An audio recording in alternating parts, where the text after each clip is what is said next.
बिहार सरकार के श्रम संसाधन विभाग द्वारा संचालित बिहार कौशल विकास मिशन पटना के नेतृत्व में इंटेलस द्वारा संचालित कौशल विकास केंद्र का उद्घाटन सूबे के पूर्व मंत्री डॉक्टर चंद्रिका राय द्वारा फीता काट कर किया गया।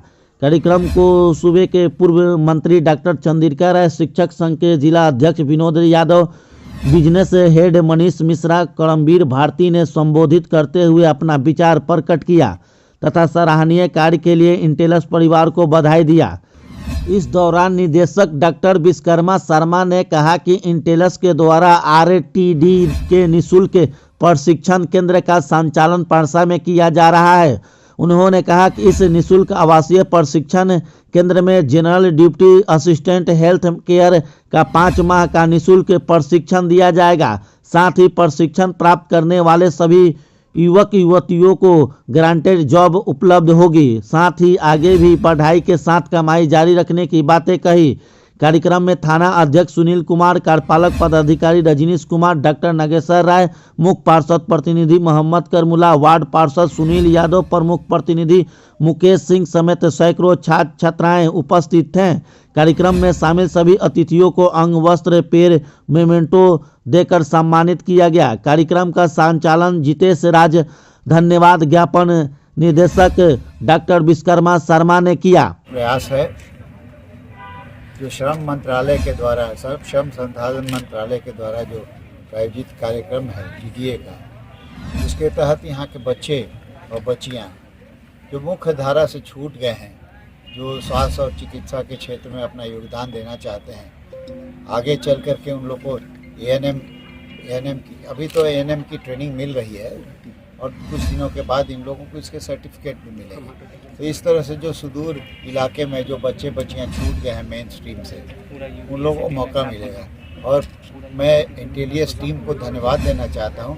इन लोगों ने बहुत अच्छे तरह से इसका आयोजन करने का काम किया है। बच्चे बच्चियों की सुविधा हो, लैब की बात हो, जितने भी टेक्निकल बातें हैं सबका अच्छा से ध्यान रखने का काम कर रहा है। मेरी पूरी शुभकामना है कि ये लोग आगे बढ़ेंगे और मेरा पूरा विश्वास है ये लोग अपना इस सहयोग से यहाँ के बच्चों को मौका देने का काम स्टार्ट हुआ है। ये जो 7 निश्चय योजना है मुख्यमंत्री का, उसके अंतर्गत है, जिसमें कोर्स जो है रिक्रूट ट्रेन एंड डिप्लॉय के अंदर में जनरल ड्यूटी असिस्टेंट आता है।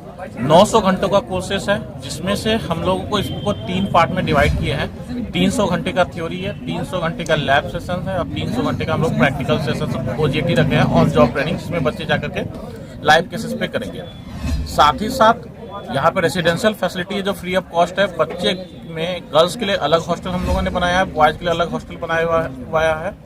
और जब बच्चे का कोर्स कंप्लीट हो जाता है तो जो हमने बिहार सरकार के साथ वादा किया था कि यहाँ के बच्चे को कम से कम 16,000 रुपये की सैलरी देंगे, तो ये मापदंड हम लोग पूरा करने जा रहे हैं। हमारे प्लेसमेंट पार्टनर काफ़ी अच्छे हैं, वर्ल्ड वाइड जो है ना प्लेसमेंट पार्टनर है। हमारे बच्चे मैक्स हॉस्पिटल में जाते हैं, हमारा टाइप टाटा हॉस्पिटल्स के साथ है, हम लोग वर्ल्ड वाइड प्लेसमेंट करवा रहे हैं और 100% MORD से हमारा प्लेसमेंट वेरिफिकेशन हो चुका है। तो प्लेसमेंट वाइज है ना हमारा कोई इशू नहीं हो रहा है। साथ ही साथ जो अभी हम लोग 80 नंबर के साथ इसको स्टार्ट करने जा रहे हैं, जनवरी के अंत में हम लोग इसमें 80 नंबर का और एड ऑन करने जा रहे हैं। बजबट बिजनेस सर्विसेज प्राइवेट लिमिटेड का एक ही मोटो है, शिक्षित बिहार विकसित बिहार। हम लोगों का है क्या कि जितने से ज़्यादा अधिक से अधिक जो रूरल एरिया, रिमोट एरिया से बच्चे हैं वो ट्रेनिंग कंप्लीट करें, अपने क्या कहते हैं शिक्षित भविष्य के लिए आगे बढ़ें। यही हमारा शुभकामनाएं हैं और धन्यवाद। आपका परिचय है? मनीष मिश्रा, बिजनेस है, बजबट बिजनेस सर्विसेज प्राइवेट लिमिटेड। केंद्र खोला, उसके बाद ये जो है आपने एक नेक पहल किया है जो परसा के साथ साथ पूरे बिहार को कहा जा सकता है कि बच्चों के उज्जवल भविष्य के लिए आपने काम किया है। ये विचार आपके मन में कैसे है? धन्यवाद दीपक जी और धन्यवाद आप सब मीडिया बंधु।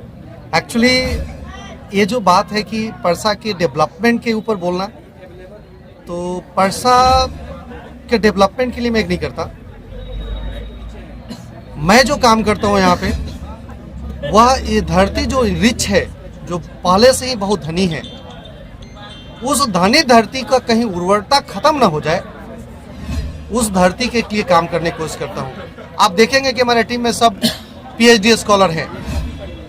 अब सोचिए वो यंग जनरेशन के 22-23 साल, 24-25 साल, 26 साल के लड़के हैं, वो कहीं जाके लाखों रुपए की सैलरी कमाते हैं। वो अगर परसा के लिए काम कर रहे हैं तो यहाँ के ग्रोथ के लिए नहीं, उर्वरकता बढ़ जाए।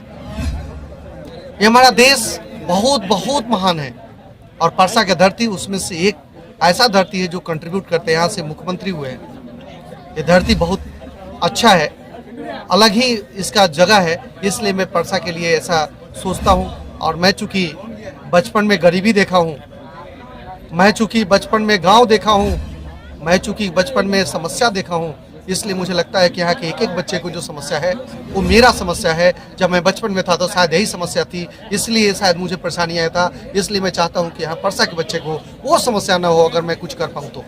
देखिए, मैं सबसे पहले तो परसा के लोगों के लिए धन्यवाद करता हूँ कि उन्होंने मुझे मौका दिया और वो शायद मेरे बात को थोड़ा समझने लगे हैं कि नहीं, इनका इंटेंशन, इनका एक कमर्शियल इंस्टीट्यूशन नहीं है, एक व्यावसायिक इंस्टीट्यूशन नहीं है, बल्कि यह पूरी तरह से समर्पित है, डेडिकेटेड इंस्टीट्यूशन है जो परसा के लोगों के लिए, परसा के बच्चों के लिए, उनका भविष्य के लिए वो काम करता है।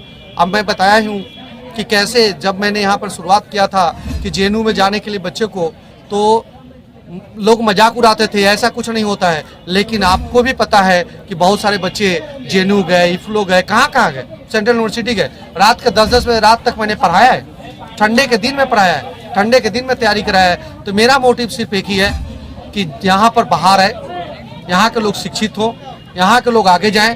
और ये सबसे बड़ा सुकून है। मेरे मित्र मेरे बगल में बैठे हैं, मैं जब बहुत पहले 2005-6 में इनको एक बात बोला था कि मैं चाहता हूँ कि जब मैं मरूँ ना तो मैं इन बच्चों के बीच में मरूँ, मेरे स्टूडेंट के बीच में मरूँ। तो इन्होंने हंसते हुए कहा है कि अभी तो जीने के अरमान, जीने के समय है और मरने की बात कर रहे हैं, हंसने लगे। लेकिन सच बताऊं कि आज इन्होंने भी देखा है कि स्टूडेंट जब आगे जाते हैं तो कितना मज़ा आता है, लगता है जैसे जीवन जी के मज़ा आ गया। तो मैं इसीलिए काम करता हूं क्योंकि मुझे बहुत मज़ा आता है मेरे बच्चों को आगे जाते हुए देखकर।